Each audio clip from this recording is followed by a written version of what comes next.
Hello everybody, welcome back to Sales Remastered. If this is your first time, please consider subscribing if you're interested in any growth hacks or sales hacks to help you save time and sell more. Now today's video I wanted to cover one quick topic that I think is very important and will help anyone within sales communicate more effectively with those that they're selling to. So in other words, the prospect or your buyer.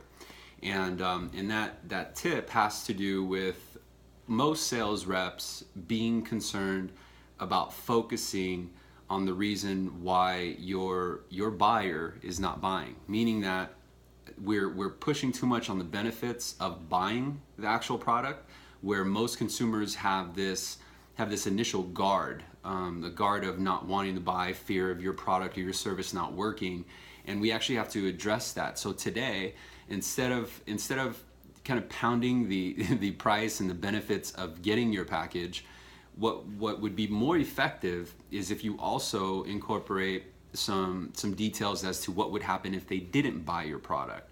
And so whether your service or your product saves them money, whether it's $10 a month or it's $100 a month or a couple $100 a month, you have to translate it to your buyer and express to them what it would mean if they choose not to buy your product. And so you have to increase the fear from buying your product to increase the fear of not buying your product. And you have to get creative. You know, you have to shift your focus. It's a little bit tricky at first, but once you're able to do that, you'll realize that it's the actual result of your product and service that they're purchasing.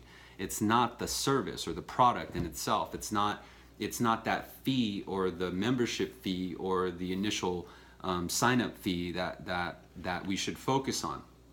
Instead, sales reps and sales consultants need to approach it as and almost like some insight, right? Like if I told you, hey, you don't want to go down this path because you're going to hit traffic, right? And so the fear of going down that path is that you're going to waste a bunch of time.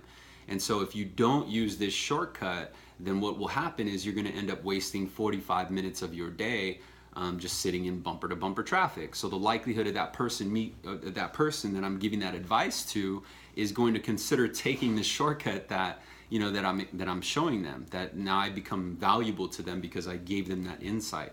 Even if they didn't know me, if they just pulled over on the street and asked me for directions and I gave them a shortcut, think about it. If you've ever given anybody a shortcut, the likelihood is they'll follow it, and it's because you're giving them value.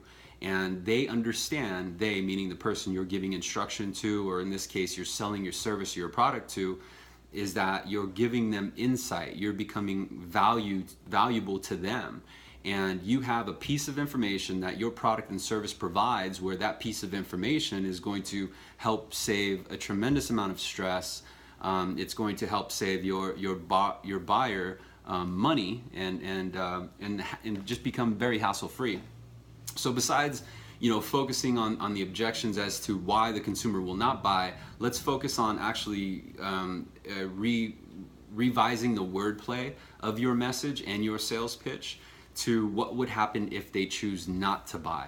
And I think that's more powerful because human nature, individuals and consumers, you and I, we are more likely to pay for something that we don't want, meaning that I'm more likely to pay for, let's say, for an expensive medicine just because I don't want to be sick. I don't want to miss work. I don't want to feel like dirt the entire day. And so I'm willing to then pay. Whereas if I'm not sick, I'm not necessarily going to CVS or any pharmacy and paying top dollar for their medicine because I'm not necessarily motivated.